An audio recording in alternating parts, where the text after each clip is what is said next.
नमस्कार दर्शक बंधु नारद न्यूज को आपण मानक स्वागत। आज खबर शिरोनामा होउची दीघा समुद्र रे गाधेया बेले दुई पर्यटक भासी गले। हाँ दर्शक बंधु एबे लघुचाप जनित समुद्र अशांत रही आउ एतिके बेले दीघा समुद्र रे दुई पर्यटक गाधौथिले एवं हठात उच्च जुआर आसिबारु दुई पर्यटक भासी गले। तेबे सेमान को उद्धार करिया पई स्थानीय पुलिस एवं स्थानीय लोके चेष्टा जारी रखिचंती। सेथि मध्यरु जण को उद्धार करिया पई सक्षम होइतिबा बेले अन्य जणे एपर्यंत निखोज अछंती।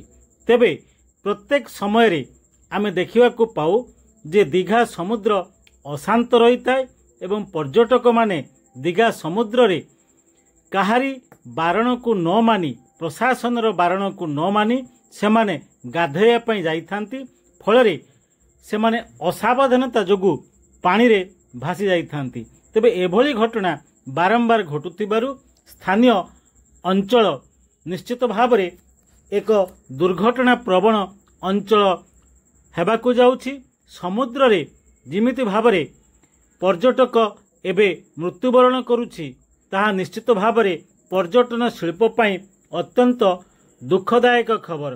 तेणु स्थानीय प्रशासनर समस्त नियम मानी पर्यटक माने समुद्र को जिबा दरकार पड़िले समुद्र किभली भावरे गाधोई न पारिबे बा बेसी समुद्र भीतर को जिबे नहीं बा अशांत समुद्र थिबा बेले किभली भावरे से माने सुरक्षित रहिबे सेथि प्रति यत्नवान हबार आवश्यकता रहिछि।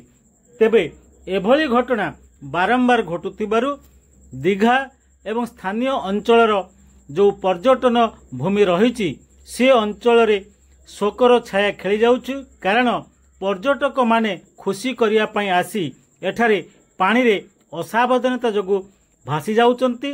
निश्चित भावरे स्थानीय प्रशासन एथिप्रति दृष्टि देवार आवश्यकता रही। Bureau report Narad news. चेष्टा चालाনো হচ্ছে আপনারা দেখছেন সরাসরি তাকে উদ্ধারের চেষ্টা চলছে যারা লাইভ হয়েছে সরাসরি দেখতে থাকুন।